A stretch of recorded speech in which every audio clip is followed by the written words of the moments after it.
Peace and blessings, family. I want to welcome y'all to episode 4 of Speak Your Peace, presented by Unmute the Mic. I'm your humble host, TrUth, a.k.a. Truth Speaks Volumes, and damn, it's been a minute. It's been a minute, but we back now. I'm glad we back in this space. They say good things come to those who wait, and I feel like this next guest is definitely worth the wait. Here on this platform, we invite creatives to come talk their shit, speak their piece. Self-expression is one of the purest forms of self-love, so let's spread the love today. All right, so my guest today has like easily become one of my favorite people, like, and quickly too, quickly, because we just met not too long ago, but like she's just so dope, so positive, so uplifting, funny as shit, but also insightful at the same time. It's a good balance. She gonna make you laugh, but she gonna tell you some real shit, man. I love it. She's like one of the hardest working spoken word artists in the DMV, if not the hardest working one. I mean, she is traveling everywhere, featuring everywhere, performing everywhere. If there's an open mic, she's there. If it's online, in person, on the phone, she gonna be right there sharing her shit, man. It's like, damn, when do she sleep? I don't know. I won't ask. I'm scared of the answer. But you know, even though she's so busy, she always manages to show love and show support. So, you know, I'm just grateful that she's here. She has one of the most recognizable voices in this poetry game. I say that too. And a very unique delivery as well. So we're going to get into all that. If you don't know who I'm talking about, let me go ahead and introduce her. We got TLow on the show today. The one and only TLow. Ain't but this big, but her energy fill a whole goddamn room. I'm going to tell you that right now. So thank you for being here. I'm so glad, man. Thank you for having me, and thank you for the introduction. Sure. That shit really made me feel good. Good. It should. I appreciate you. Thank you for having. I'm excited. Mm-hmm. I'm excited to be here. We gonna get into it, man. You was on my list, and see, this wasn't even in here, but I made like a little list. I get like a wish list of people that I wanted to speak to, and like from the first time we interacted, you've been on that list. Yeah, it was. Yeah. You know, off the break, and I think the first time I saw you perform, like my first TLow experience. This is goddamn experience. Look. Babyface knows, look. It was at Bus Boys, and so I go through these little, I guess, spells, you could say, right? Mm-hmm. I'll be like, man, I want to perform, and I'll be consistent like 4 times, and then I fall off for like months, disappear. So this is one of those times where I was in it. I hit Babyface. I'm like, yo, I want to go, Mike, I want to perform. It's my first time back in a while. It had been like maybe some years. Went to Bus Boys, went up nervous as shit, got through it some kind of way, you know. And then TLow came, right? I think it was like either right after me or like 2 people after me. And I was just like glad I went first, because I was like, damn. Because you got up there and you bodied the whole stage. You remember? It was crazy, man. And I was like, wow. And like the first thing that stood out to me was your name. Like it caught my attention immediately. You know, they said, oh, we got TLow. Oh, so people that don't know, I introduce you as TLow, but it's actually an acronym. It stands for The Lover of Words. All right, y'all, The Lover of Words. And I was like, damn, I'm sold already. Oh, you know what? Already. Facts, because I love words. Yeah. I love words. And I have said that to people. And so when I heard that, I was already pulled in. Right. And then the performance just blew me away. So I want to start with that. I want to know how you came up with that name, and has that always been your artist name, or have you changed over time? Well, I don't really have an elaborate story for my name, which is kind of like unique, but not, you know, I can't really tell you the moment when I came up with either The Love of Words or TLow. But if I could like really think about it, I guess, I think probably TLow came first. Okay. But then that doesn't make sense, right? Because how the lover, you know? So I don't know. I don't know. You see, so I just had that moment, just a little cute moment to show you that I wish I had better for you for the answer. But it's kind of unique in a way because that's how organic it was. Where I didn't really have enough thought process on it to really remember how I got it there. So how long have you been performing with that name? Like since the beginning? Yeah. Okay. Yeah, the first night. TLow. The first night at Orville's Pure Poetry on U Street. Mm-hmm. At the old spot, yeah. Yeah, the first spot, I believe. But yeah, and I went in there and TLow. At first it was weird, but then it caught on, and once it was learned that it was the lover of words, then it was like people were intrigued, and the fact that you don't know whether I'm a man or a woman. What?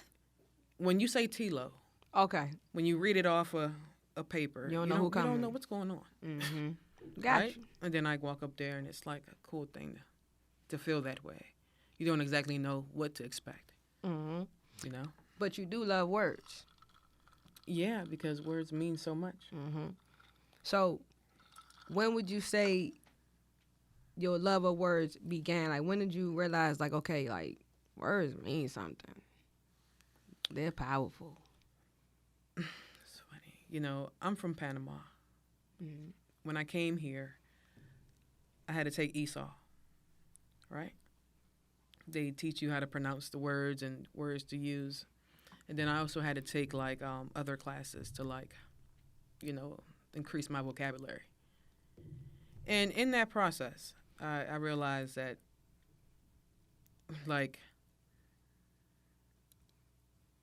the way you're perceived when you use certain words matters. You know what I mean? Mm-hmm. I learned that at a young age, and I also learned that words hurt at a young age. And everything matters. Facts. You know what I mean? Everything matters when it comes to language. Mm-hmm. You remember a lot, right? That was said to you. So words matter to me, and it's how I express myself. Because how else? It could be through music, but it'll probably still be through words. I don't play an instrument. You know what I mean? Some dope lyrics or something. Okay. Yeah. All right. Mm-hmm.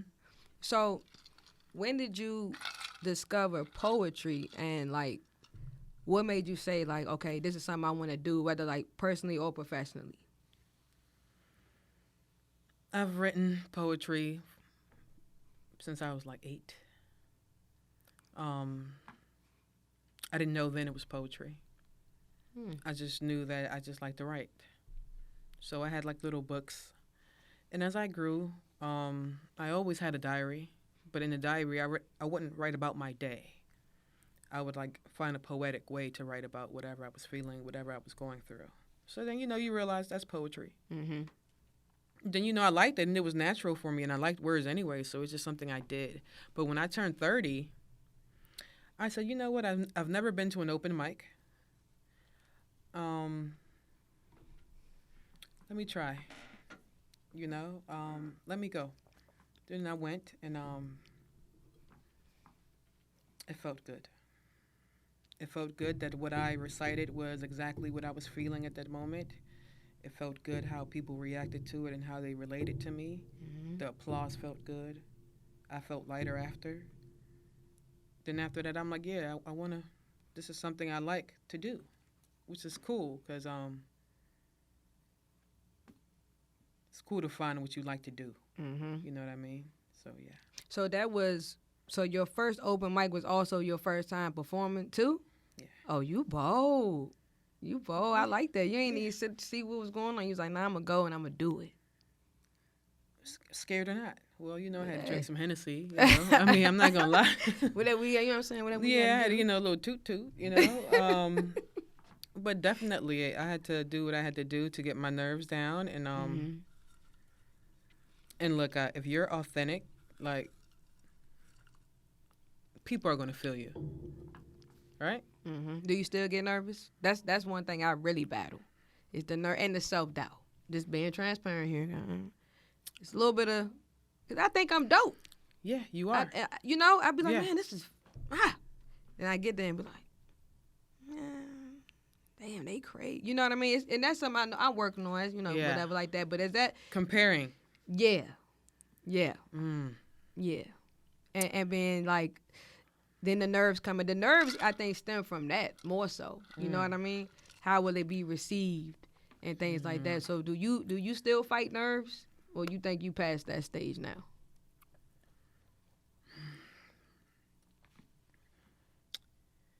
I used to get nervous. I get nervous, right? And then I used to be like too self-aware of my body movements. So I would try to hide what my body wanted to do because I felt as though I looked awkward. So I would suppress my performance. You know what I mean? So it would make me look robotic. And in doing that, I knew that I did that, and it made me nervous. So you created this unsafe space for yourself, right? Really. Because I don't know. It's a lot though, getting up there. It's a vulnerable space. Yeah, but comparing is something I don't really do because, like, you know, art is subjective.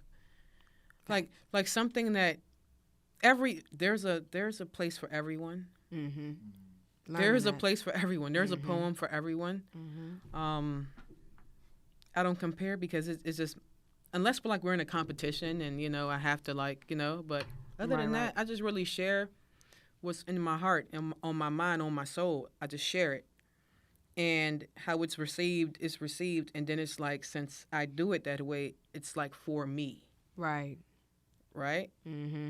I don't really do it for them. I do it for me. And then since I share it that way, it's received that way. Yeah, it's received that way. And I learned to not care about my body movements when I saw a poet up there moving. He was moving. He was a very popular poet, but his motions are like erratic. Like when he's doing his poetry, like he moves his body like in whatever way the words take him, in whatever mood that he's in, he moves his body. And I just realized that he was so comfortable with himself that even if the motions are awkward after the poem, they're not. It makes sense. You understand? Yeah. So once I saw that, I said, okay, close your eyes if you want. Hump your back when that word hurts you. You know, move your shoulders, add your hands how you always wanted to. And now I'm nervous, but not the same type of nervous. Right. Okay. You understand? If I'm learning lessons right now. You know what I mean? We're going to kill the next open bite. Yeah. Nah, for real. Okay. I'm going to take that. So, along with your name, I mentioned, like, your delivery. You got a unique delivery. I think, like, a unique cadence, like, timing and everything. It always feels so, like, personal. You know what I mean? Has that always been the case? Or did you develop that along with being more comfortable with how you felt with the words and everything? Was that just how you talk? Because you always sound like you speaking in poem anyway. You speak in metaphor, like, all day. It depends, because certain people make me more comfortable than others. Like, you know, I'm really goofy around you. You would not believe that people don't know that. Yeah, I'm not. Yeah, it's not. So, well, that's dope. I have a deep voice, and for some reason, I'm real chill. And I take my time with the experience that I had, and whatever poem I'm writing, I take time with whatever emotion I had the poem for. And since I take my time with that, I guess my poems come out slower. You know, and I recite them that way. And also because I don't want you to miss a word, but that's really not why I do it. But in doing so, I realized that you don't miss a word. And then that kind of like added to like the coolness of it, because I used to question it at first. I'm like, should I deliver my poem faster with, and then someone told me that cared, that liked my delivery. If you do that, then you'll be like them. Nothing's wrong with them, but then they are themselves. Right. You will be them. So who's you? Mm-hmm. So I said, okay. And that, come on, that, like, you know, it kind of jiggled me a little bit when I just said that, right? Yeah. So you really got to do it, like, when you get up there next time, you really just got to do it how you do it. Mm-hmm. You know, I even have a friend who brings his cup. Oh, yeah. You understand? Because that's how he do it. That makes sense. I like that. You understand? Yeah. Yeah. Just do you. Because it comes across so organic and people can feel it because they're there to feel already. Right. See, I hear you, TLow. Teacher. So, I know you said like when you perform, like you feel the words, but I want to know, do you always write from your perspective or from other people's perspective? Because every time you get up there and you perform, I feel like it almost feels like we're getting a sneak peek into like your diary. That's the way it feels. It feel like, man, like I feel like you telling me a secret, and it's me and 50 other people in the room, but it's like you telling me something, you know. So is it always from a personal space? Yeah. All right, that's real. Yeah. At some point. Yeah. I have a poem where I write from a man's perspective, about how I would feel if my woman cheated on me. Yeah, and how, like, if, you know, I swear I have a man inside me. I swear. What's his name? Me. All right. Shalina. That's his name. That's it's like me. That's a good question. Cause if it had a name, that would be weird. You just made me think. So I'm not. It's not that bad. It's not that bad. It ain't that weird, right? Some people got Jerome. Man, nah, not Jerome. Not Jerome. Sean. Shout out to the Jeromes out there and the Seans. But Shalina, got it. No, yeah. I lost my train of thought. I'm so sorry. No, you said, I was asking you if you always write from your perspective or other perspectives. Is it always personal? You said yes, but. The whole point of me saying that was, even though it's not my perspective, it's still like the man inside of me. You know. Okay. So yeah, I wrote a poem from that perspective, but every single poem kind of is from my experience. Certain experiences or certain poems are exaggerated. You know what I'm saying? Because the emotion of that time was that intense. And sometimes your emotions, just because they're your emotions, doesn't mean they're correct. You know what I mean? Just because you mad don't mean you right. Right. You just mad. All right. So, yeah, and you know, it's kind of cool to look back at those poems when I'm like, damn, at that time I was really feeling a lot. But the whole time when I think about it, retrospect, like, girl, it was, you know what I'm saying? Do you go back and read your old stuff often? I add to it often. Yeah, I add to poems often. I'm driving or something, I think of a poem or a line, I go back to the poem and I add it right quick or put it in my voicemail or something. I do that too, but sometimes it'll take me days, weeks, months to finish a piece. Sometimes it'll take minutes. Oh yeah, it takes me a long time. You too? Yeah. Cool. Yeah, it takes me a long time. But you know, I know creatives that you can tell them to write about something and they write about it and it is amazing. I mean, I know my girl Steph Marie. She's dope. Shout out to her. She is dope. Shout out to you. She can do that. Really? And then look, and she also can read from her phone a poem that she wrote that day, but read it like she's read it before. That's what with poets, read from your phone if you have to. Facts. You know, don't be intimidated by the process.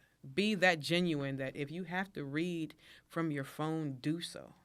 You don't have to prove anything to anyone. Read your shit smoothly, and if smoothly takes you reading from your phone, that's what you got to do.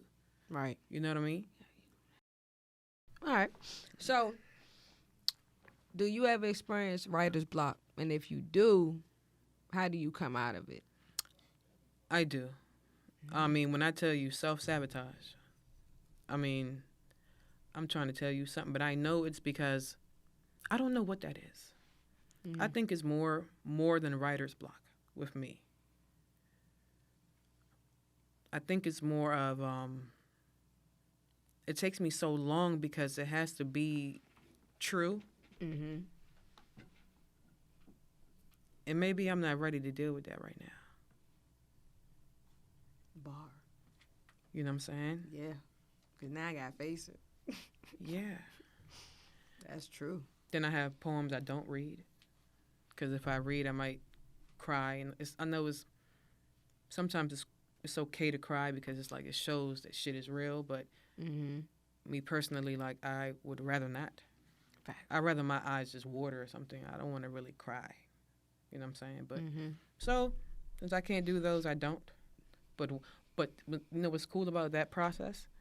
When I can read them without crying, then you know it's some healing shit that went on. You know what I mean? Look at me getting through this fine with no issue. Right, because I have a poem like that I cried twice. I said I'm not gonna do this poem no more. And then I waited a couple of months, and I did it, and I didn't. And I'm like, okay, so now we're in a better space. I'm in a better space, like, so it's also cool because it's like healing. I heal myself through my poetry. I'm like, man, this is really happening. Therapeutic. So when you go to like open mic, how do you have like a poem in mind when you go, or do you kind of like just choose in the moment?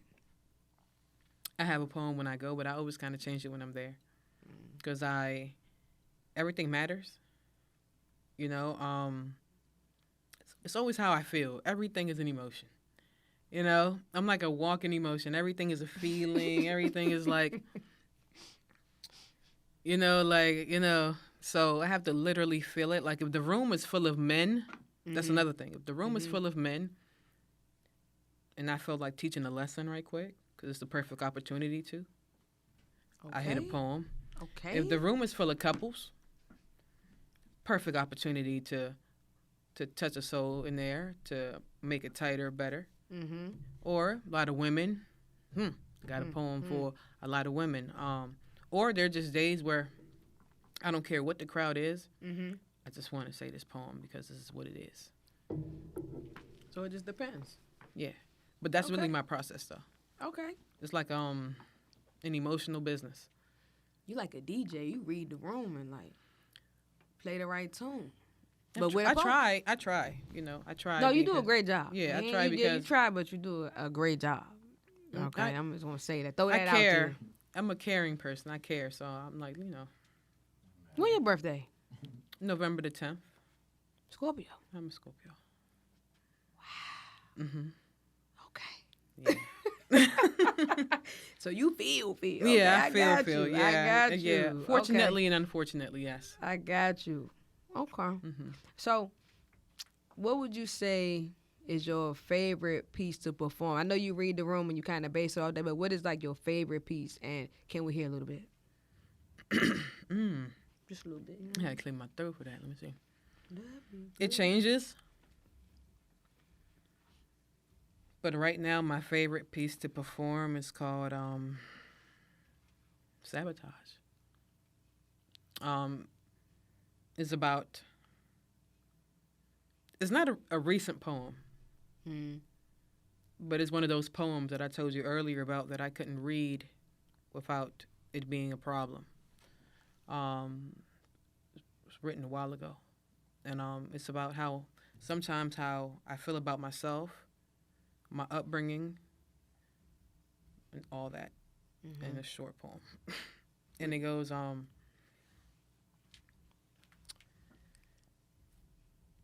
waiting for the last minute, selling myself short, knowing my shit religiously but too nervous to pull it off,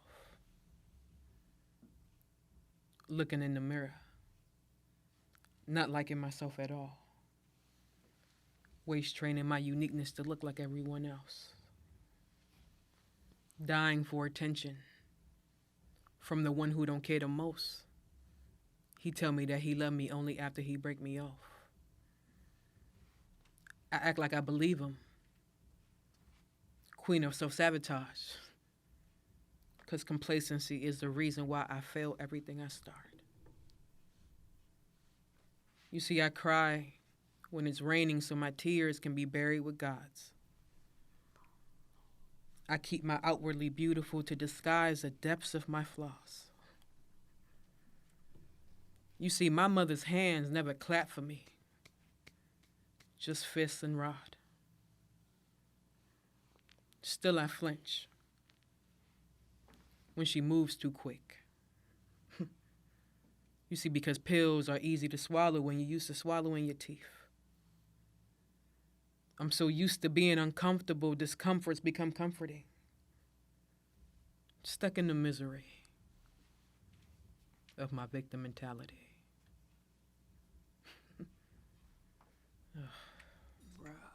Yeah, can't. Listen, man. TLow. And look, see, go ahead. Go ahead. I feel different now. I don't want y'all to. I don't. You know, I'm just saying it's a poem. No. Yeah. But. Yeah. Yeah. Thank you. I mean, and it's pain, but it's art. But it's pain. You know what I mean? And it's just. Thank you for sharing that. Thank you for sharing. I kind of sprung that on you. You know what I mean? Yeah. No, but, it's okay. I don't even know how I looked. I think I don't know how I looked when I was doing that. I don't know. You did what you had. What you said? You said you do what you feel. She just do said, what you didn't TLow gotta say do. that? She got in her zone. All right. You do what you feel. And she Fuck did it. that. Look, you gotta say fuck it. Yeah. Mm-hmm. Man, every time, man. Mhm. You know, and when we did the spotlight, it was like the same reaction. Like it was literally an experience. I would say that. Like Likewise. it was like the air left the room. Everybody was just like this, like look at it. Nobody could speak. But you do that, man, and you like. I think that you just so gifted. Like some people are just true. Like you, this is it, man. Right. This is it, Right. Yeah. and you're doing it. Mm-hmm. You're doing Thank you it. for that, cause thank you. You know, Man. I drink. You know. Do you know what? Let me sip to that too, man. If you're at home, sip a little something right now, just for that right there. So, Man. what would you say has been your most challenging experience as a poet, and how would you say you have grown? Self-doubt, Mm-hmm. caring,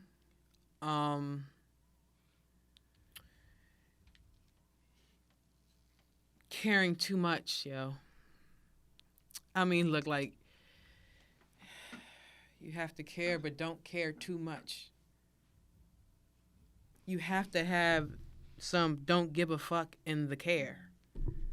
Healthy balance. And shit. Yeah, but it you can say healthy balance, but like when you say it, the don't give a fuck in the care is really real. Like you have to believe in yourself, and then you have to figure out why you don't believe in yourself. That part. You know, and then like once you figure that out, and like you educate yourself on where it might have came from, then you can like really think about how some of the things weren't your fault, how you were conditioned to be this way. You got to really educate yourself and like open yourself up to yourself. Facts. And that's scary. That can be a scary process. Yeah, you really do, because that's the only way you're gonna make it. And I mean like internally. That's the only way you're gonna make it. Can't rely on outside validation. You can't, because it will kill you. Because I remember it used to kill me, yo. You know, I mean, Well, them niggas ain't even snap for that. no, not even that. Was a bar. No. Not even that. No. It's deeper. Mm-hmm. The right person, the person you wanted to, didn't clap. They didn't. Right. You know what I mean? Yeah. That hit a little different. That definitely You see? hit a little different for sure. The person you wanted to clap didn't clap. Mm-hmm. You know, shit like that. And I'm a words of affirmation person. Yeah. You ain't say it. You ain't say it. You know, that another thing, not caring about the clap. Hey, that's another step, Mm-hmm. right? Okay. You don't stop caring about it. Don't care about it anymore. Really do it for you. And it took me a while. It's easy to say now, but it took me a while. So like, what's because you've been like actively performing now how many years? Well, the last actively, like as you described earlier, about a year and a half, 2 years. Really? Yeah. But I started doing poetry when I was 30, but I would have I wasn't consistent. I would go every now and then. I would go and lose 20 minutes in looking for parking and then not be able to get on the list. That would crush me because I had to do a lot to get there, right? I am a mother of 2. I got to do a lot sometimes to do what I have to do or to do what I want to do or what I like to do. You know what I mean? Mm-hmm. So to do that and to get there, it would discourage me. That discouragement would sometimes lead to like months, even sometimes a year, spotty. But about a year and a half, 2 years ago, I'm like, you know what? Just do it. Just go, be consistent. You have the time, you have the support to do so. Do something. Do something. It's paying off. Yeah, so it is paying off, and I can't believe it, to tell you the truth. I can't believe it. I'm really humble about it. I don't, you know me as goofy and shit, but like, this is a real moment. Like, nah, I'm really humble. I'm really humble about it. Yeah. Like. Yeah, we talk. Yeah. Yeah. So. But I feel like that's what you got to do. We artists, creators, people, got to get out of your own way. Mm-hmm. And that's just really what it is. Nobody else, it's you. So what would you say are some of your goals that you set for yourself, like in the poetry industry or as a poet, or in creative space in general? I know you mentioned acting before. Yeah, I do want to act, but I have a book coming. Nice. My partner is illustrating the book. Okay. I also want to travel with my poetry. I want to go to different states. I want to experience different places with my poetry. Mm-hmm. I also want to be an actress. And I don't know, I want to be involved in like the writing of sitcoms when it comes to like music or like poetry, or I want poetry to be more mainstream. Nice. But now we can get a Grammy now. Facts. Yeah, for poetry It's a audiobooks. So yeah, it's a books. Yeah, so it's a thing. So you never know. Okay. So can you tell us anything about the book? Well, anything at all? It'll consist of my poetry. It'll be illustrated the way I feel. I want it to be simple but not. Just a book of the poems that have been hitting hard, that have been really I don't know, residing with people. Okay. This will be your first book? Yeah, it will be my first.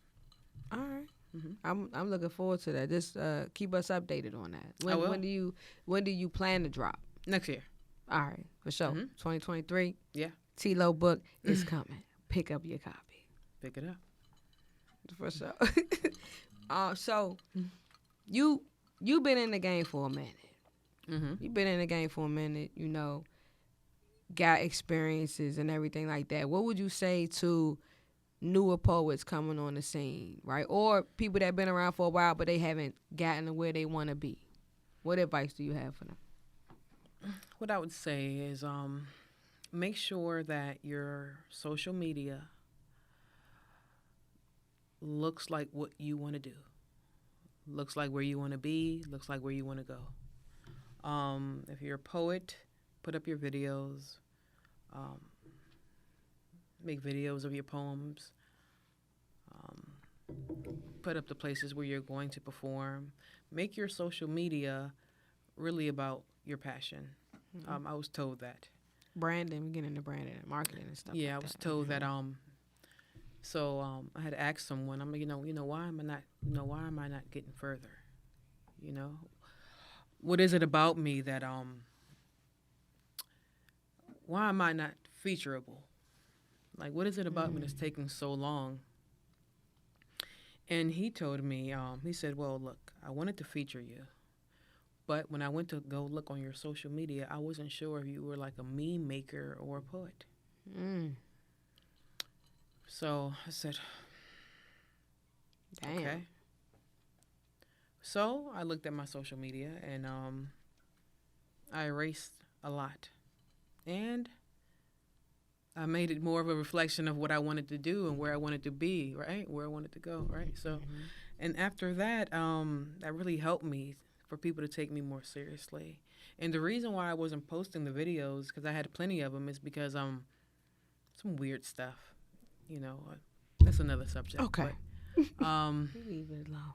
I didn't like my hair or something. That's another poem, or you know. I didn't like my stance or, you know, the way I was standing or something like that. Mm-hmm. So you couldn't put it, okay. So I didn't want to put it up. But I had to learn that, again, care but don't give a fuck. You know what I'm saying? So. Yeah. And then that kind of launched me because, like I said, people started taking me more seriously. And I also learned, sometimes you have to ask. Mm-hmm. You have to ask what's necessary, what's needed of you to elevate. Like, I had to ask someone, you know, what is it that you're not seeing in me? You know? Right. Boom. So they let me know it wasn't that. Then we had a conversation about it. And then we talked about,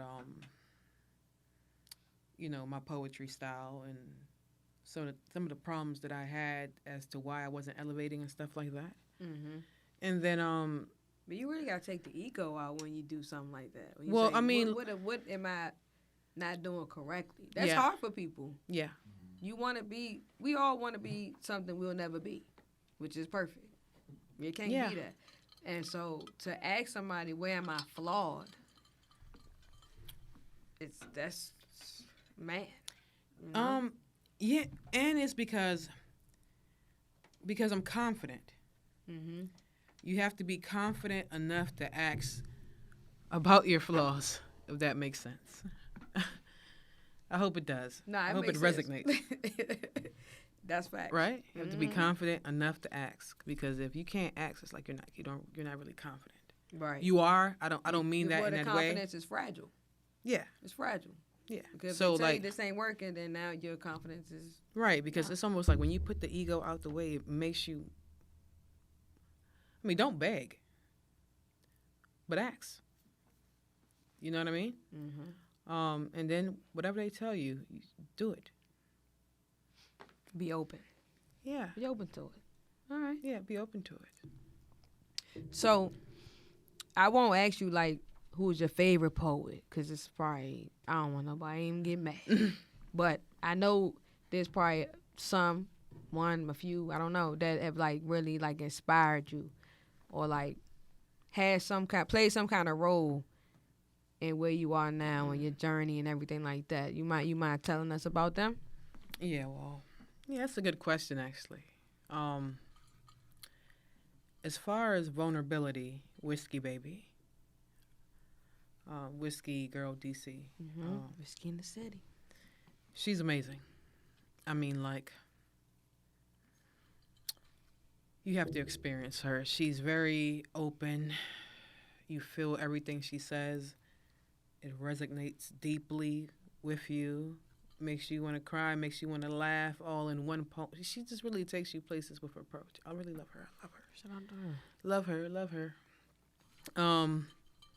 And I'm bringing up like people in the beginning, because it's a whole lot of poets now that inspire me. But let me see, Orwell the poet, because of his hustle, because of his poetry. I know a couple of his poems by heart because that's how long it's been. You know, what do you do when your passion doesn't pay your bills? Right? Now, I will always remember that. Right? Right? And so then you have let me see. I want to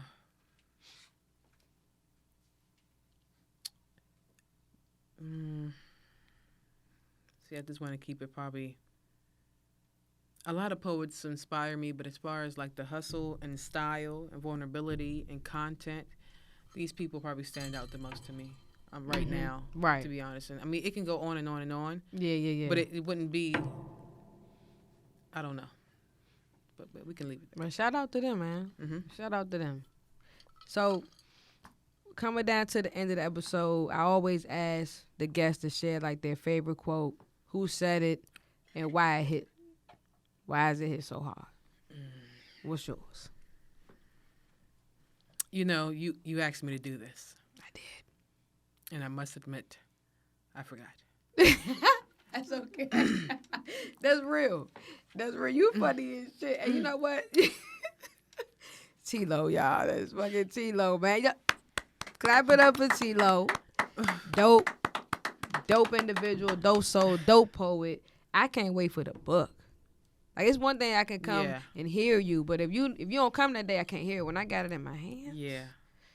And it's sometimes it hit different when you read it too. So we looking for that. Please keep us updated. I want you to share your social media so everybody can follow you if they're not following you already. Let them know what it is. You can follow me at The Lover of Words. Fire. On Instagram. And I don't know, fuck with me. Fuck with her, man. Hey, y'all know how we do. Thank y'all for tuning in. Thank you, everybody, for listening, watching. Come back next time, man. We only getting better every time. Love.